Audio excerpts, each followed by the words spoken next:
Salut mon ami, j'espère que tu vas bien. Bienvenue dans cette nouvelle vidéo. On va faire une vidéo. On n'est plus sur le stage 6 Nitro. Hein, il est là. Il est là. J'ai pas mal bossé dessus. Je l'ai mis de côté parce que pour une pièce qui est pas la bonne. Du coup, je suis en train de voir avec Maxi Scoot pour essayer de faire un troc et tout ça. Ça va pas être facile. Ça va pas être facile du tout. Donc du coup, on avance sur autre chose. Donc, j'espère que tu vas bien, que tu as passé une bonne semaine. Moi, j'ai bossé une nuit, donc il n'y a pas longtemps que je suis levé là. Toute la semaine. C'est dur. Putain, ben là, c'est dur. Oh là là, c'est compliqué, c'est compliqué, c'est compliqué.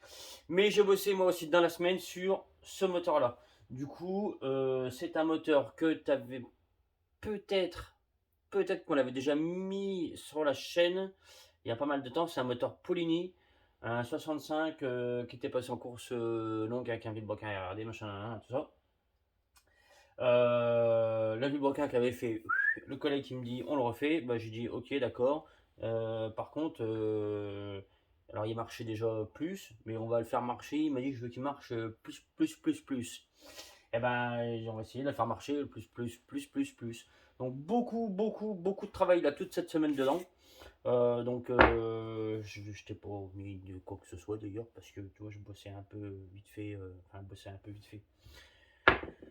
Ouais, bref quoi. Hein, voilà, j'ai bossé beaucoup dessus les après-midi, beaucoup dans le cylindre, beaucoup de travail dans le cylindre, beaucoup de travail dans les carters. Du coup, pour faire passer ce gros vilebrequin.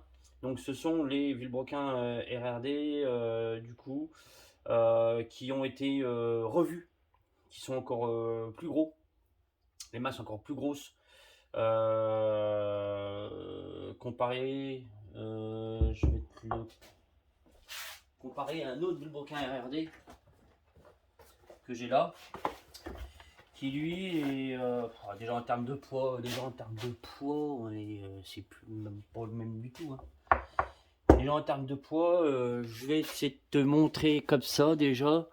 Niveau, tu vois, au niveau des tailles de masse, déjà, on n'est plus du tout dans le même. C'est pas la même, hein. Voilà. Hein. Et comme tu peux voir, donc là, ici, on a du coup le vilebrequin est chanfreiné comme un vilebrequin de Peugeot normal, quoi. Tu vois. Là, on est sur de la masse, la masse toute carrée, quoi. La masse pleine, on va dire, entre guillemets. Même si ça, c'est aussi des masses pleines, hein. D'accord. Déjà en termes de poids, on a une sacrée grosse différence déjà entre les deux. Voilà, bah, ce vilebrequin là, faut les faire passer dans les carters. Alors il y avait quelqu'un qui m'avait dit, qui m'a dit dans un commentaire, t'as déjà montré ce vilebrequin là, machin, nanana. Je lui avais dit, non, si, en fin de compte, il avait raison. Mais par contre, c'est un vilebrequin qui a quand même été revu. Euh, Par rapport à celui que j'avais déjà montré. Donc oui, si tu regardes la vidéo, oui, excuse-moi, en fait, tu avais raison. J'avais déjà, ça y est, j'en fais tellement que j'avais complètement zappé que j'avais déjà fait ce vilebrequin-là, mais qui était quand même différent. Alors pourquoi? Alors déjà la qualité a été revue. Je t'ai expliqué dans la vidéo précédente, euh, euh, avant, celle d'avant, hein. Que du coup, qu'est-ce que j'allais dire? Eh ouais, je sais plus. Je sais plus. Je me suis perdu tout seul. Ouais, si, oui, retour en arrière. Que en fait, R&D a été visiblement racheté, que les produits ont été améliorés en termes de voilà de qualité, de finition, de tout, de travail sur le produit. Donc ce vilebrequin là donc est le même qu'avant, donc le même que le gros vilo spécial carter mal aussi, parce que c'est spécial carter mal aussi. Hein. Tu montes pas ça sur les carters Peugeot 103 normal parce que ça passe pas. Même si tu usines, ça passe pas. Alors, ça passe pas. Spécial carter mal aussi. D'accord. Donc toute la qualité du vilebrequin a été revue. Donc pour moi, il est quand même vraiment, franchement, il est chouette quoi. Voilà, c'est vraiment un beau vilo. Donc bah, tout ça le pépère là, faut le faire passer dans les carters. Ça veut dire que là dans les carters, si tu veux, le vilebrequin il est tellement gros qu'en fait il obstruait tout le passage d'admission. Tu passais pas le petit doigt entre le vilebrequin et là ou là. Donc du coup il a fallu retravailler les carters, beaucoup bosser les carters aussi, donc pour pouvoir du coup avoir un passage de flux normal. Donc beaucoup travailler aussi le passage de flux. Je vais essayer de te montrer un petit peu ce que ça donne. Mets-les dans le bon sens, ça sera mieux, espèce de con. Voilà, hop. Travailler du coup le flux carter cylindre. Voilà. Voilà, carter cylindre, hop. Tu vois, passage de flux. Hein, voilà. C'est important. On dit que c'est pas important, mais c'est important quand même. Ça s'appelle la dynamique des flux. C'est un truc qui existe, tu vois. Et c'est quand même hyper important. Donc bosser ça beaucoup, beaucoup, beaucoup, beaucoup, beaucoup. On va essayer d'optimiser ce moteur-là le plus possible. J'ai beaucoup rebossé l'échappement aussi. Beaucoup bossé l'échappement, je vais essayer de te montrer aussi. Alors, beaucoup bossé l'échappement. Je sais pas si tu vas bien la voir.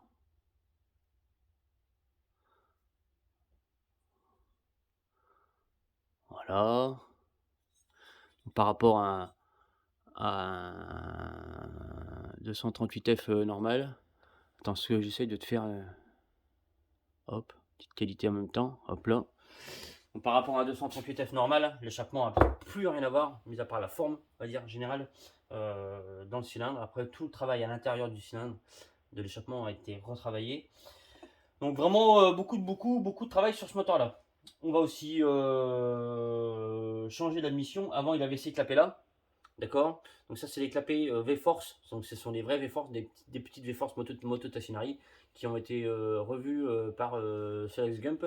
Mais que moi ça me va pas. Du coup on va mettre ça. On passe de ça. C'est pour t'expliquer un petit peu tout. Hein. Tout ce que je vais faire sur ce moteur là. Voilà, si ça peut te donner des idées, on passe à ça. Même si, là on bûche parfaitement entre eux, tu vois, ça bien carré, là c'est bien carré, mais ça je veux pas. Voilà. Je préfère mettre le carré dans le rond. Ou rond dans le carré, dans le sens que tu veux. Parce que c'est comme ça que ça marchera.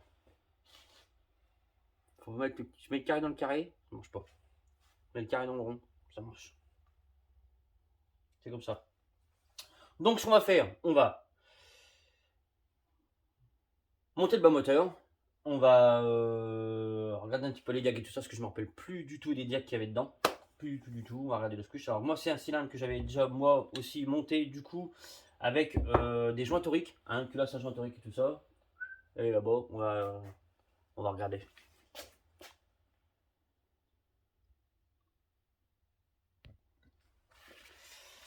Donc là le vilebrequin il est déjà dans un demi-carter. Donc pour te montrer un petit peu déjà le vilebrequin, la place qu'il prend par rapport à un vilebrequin normal. Hein. Tu vois, le vilebrequin prend quand même beaucoup de place, donc c'est pour ça, tu vois, que j'ai dû rouvrir tout le haut là. Rouvrir tout le haut, donc j'ai gardé un petit peu de bosselage quand même, donc il est diminué, donc si tu vois dans les cartes thermales aussi, tu as un bosselage là, donc il est, bon, il est quand même bien diminué, hein. Mais voilà, le but étant aussi quand même de garder un maximum de matière, hein, parce que on tape là, on les ouvre là, on les ouvre là, et à la fin c'est de la feuille à cigarette, et le but c'est pas que le bas moteur se laisse le darius du haut moteur, tu vois. Donc voilà, donc là on va mettre un petit joint à neuf. Hein. Donc j'ai découpé au préalable parce que ben, voilà. Donc joint papier, quand on fait joint papier, on met pas de pâte à joint. On lubrifie le joint papier et on monte le joint papier. D'accord. Tu mets pas de pâte à joint avec un joint papier. T'as pas le droit.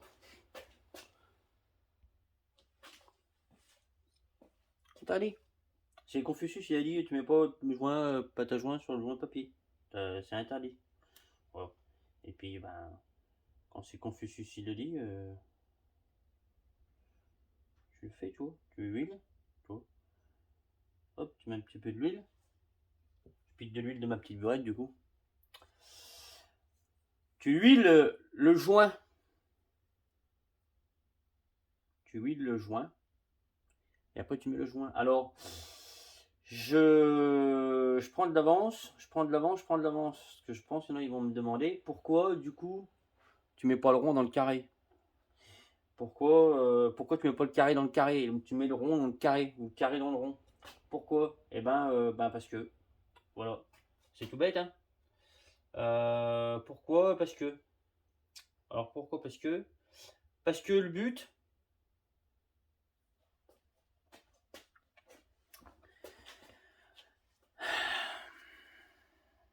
Carré dans le carré, ça marche pas. Ou le rond dans le rond, ça marche pas. Ça dépend. Le but, c'est, on en revient un peu à la dynamique des flux. Le but, c'est pas que, tu vois, là on est sur donc une admission, la pipe à David Solex Gump. Je ne dis pas de mal de les pipes d'admission de David, hein. Attention, attention, le matériel est très bien. D'accord? Mais du coup, ça venturise pas. Le but est de créer une pression aussi, la vitesse de passage dans les clapets pour créer une pression, la plus de pression là, d'accord? Pour que du coup tu gagnes de la vitesse de passage de flux, j'essaye d'être clair.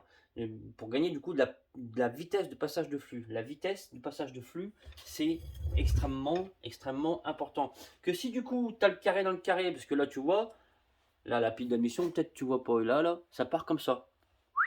D'accord? Comme ça. Perte de charge. Du coup, ça va pas. Ce qu'il faut, c'est créer une pression, d'accord, à ce niveau-là, pour créer de la vitesse de passage, pour que ça envoie la purée dans les clapets. Tu vois ce que je veux dire?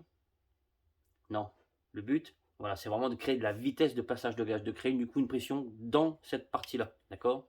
Le carburateur est là, voilà. Pas gagner de la vitesse de passage de pression, de gaz. Que ça aille vite. Faut pas que ça soit aligné. En clair, faut pas que ça soit aligné. Arrête d'aligner tes clapets à ta pile d'admission. Ça ne marche pas. Si tu alignes, ça marche pas.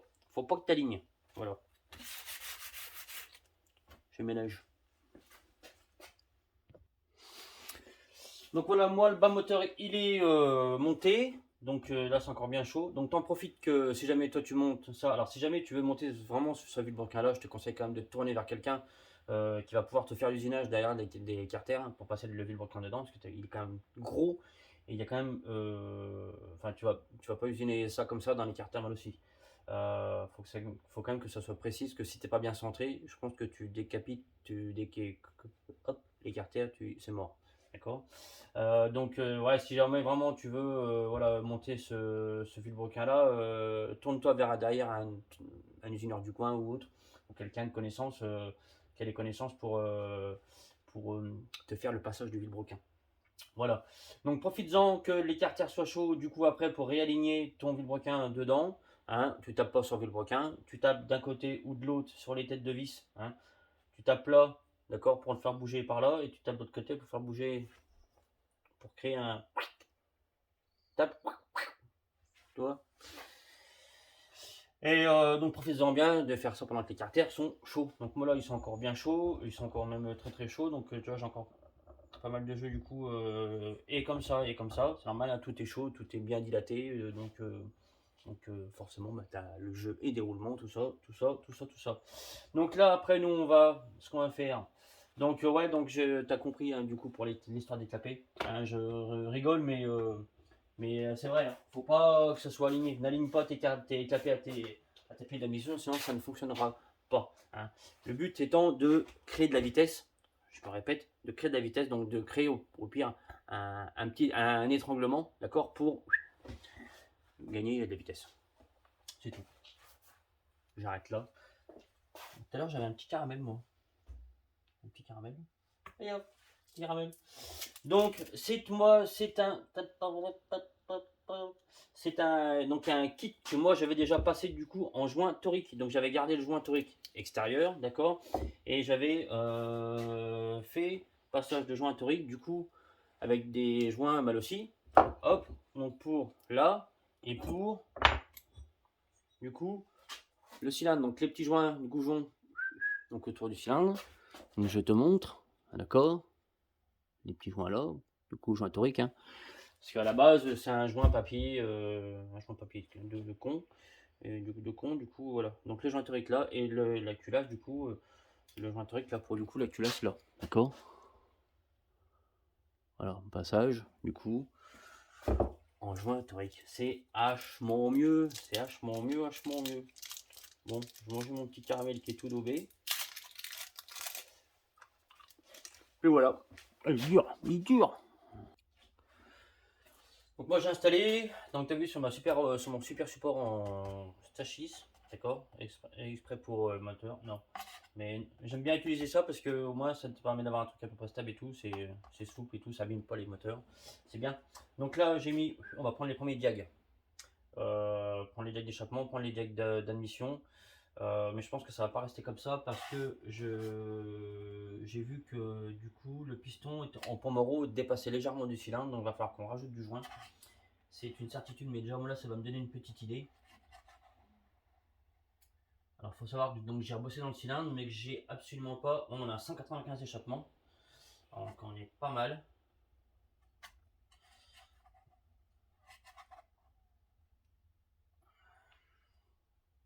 Ouais, 195 échappements. Donc ça me plaît bien déjà. Je me souvenais plus du tout. Donc ouais, je te disais que moi j'avais bossé dans le cylindre, mais je me rappelais plus du tout. Mais j'ai absolument pas touché du coup au diag.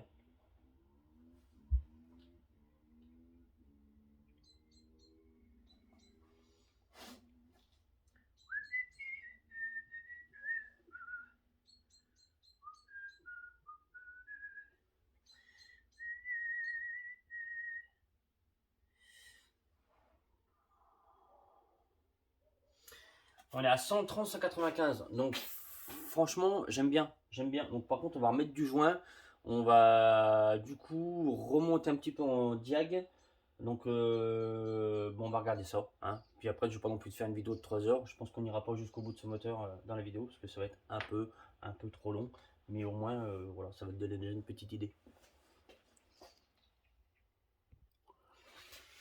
Donc voilà, moi j'ai remis un petit joint. Du coup, on est à 133, 196. Donc ouais, c'est un truc qui me plaît pas mal. C'est un truc qui me plaît pas mal. Je connais plus du tout le taux, tout ça. Donc moi, je reprendrai un peu le taux plus tard dans peut-être une vidéo, peut-être demain, dans le week-end. Demain, pas demain. Demain, il faut que je fasse la soudure aluminium. Il faut que je soude les carters du collègue. Il faut que je ressoude une joue mobile de Bidalo qui est réusée, du Seb.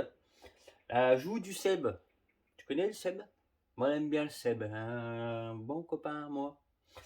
Donc, on va ressouder la joue du Seb. Voilà. Il y a un peu de nettoyage déjà et de dépolluage à faire de la joue mobile du Bidalo. Bon, je t'avoue, elle est pas belle, belle, hein. Belle, belle, belle. Tu vois, là, faut que je recharge tout ça, là. Toute cette partie-là à recharger, du coup, en aluminium. Parce que du coup, elle est défoncée, hein, clairement. Elle est morte. Et puis, bah, après, repasser tout ça autour, machin, et fraiseuse, nananère. Tu vois, pour y mettre bien. Donc, j'ai un peu de taf demain, je pense. Mais demain, on est dimanche. Putain. Ah, je me croyais ça. Ah ouais, demain, on est dimanche. Bah, demain, soudure. Bah, du coup, on se reverra pas demain. On se reverra pas demain, on se reverra dans la semaine. Donc bah, là, on va continuer après du coup avec ça, remonter tout ça, prendre le rapport volumétrique et tout ça et tout ça et tout ça et tout ça. Et puis voir ce que ça dit. Et puis c'est un moteur que tu verras sûrement encore sur les réseaux sociaux. C'est le moteur d'un copain. Bah, de moteur à la fin il va en avoir tout le tour du ventre, hein. Il aura plus assez de châssis pour mettre de moteur. C'est la même personne à qui j'ai fait le 70 Team 2 qui prend pas loin de 140. Voilà, avec son petit 70 Team 2. Donc voilà, on espère aussi des bonnes performances sur ce moteur-là. T'as vu mon jeu? J'utilise ton petit kit, hein, il va drôlement bien, j'aime bien. Donc on espère des bonnes performances aussi sur ce moteur-là. Le but étant d'aller d'aller gratter les doigts de pied de certains, hein. Voilà. Sans aucune rancœur, pas de truc comme ça. Juste voilà, que ça se passe bien, quoi. Voilà. Avec un petit moteur de mob. Prouver qu'un petit moteur de mob, on est encore sous le chapeau. Donc on peut encore faire des trucs bien avec des petits moteurs de mob. Donc voilà, le but après le collègue, ça sera d'aller mettre un échappement correct et puis d'aller travailler sur le moteur et d'aller lui en faire tirer les meilleures performances possibles. Hein. Parce que c'est pas en monte un moteur, tu le montes dessus, ça marche. Donc non, ça c'est comme on dit des fois, tu montes un son fast, boum, ça marche. Non, c'est de la pipe. Non, non, ça marche, hein, mais ça marche pas. Non, non, c'est pas juste c'est pas juste t'empiles des pièces. C'est pas tu montes un son fast, ça marche. Bon. Ça, c'est de la pipe. Voilà. Allez, je te fais des bibis. Je te dis dans la semaine. Hein. Continue ce moteur là. Et puis voilà. Allez, bisous.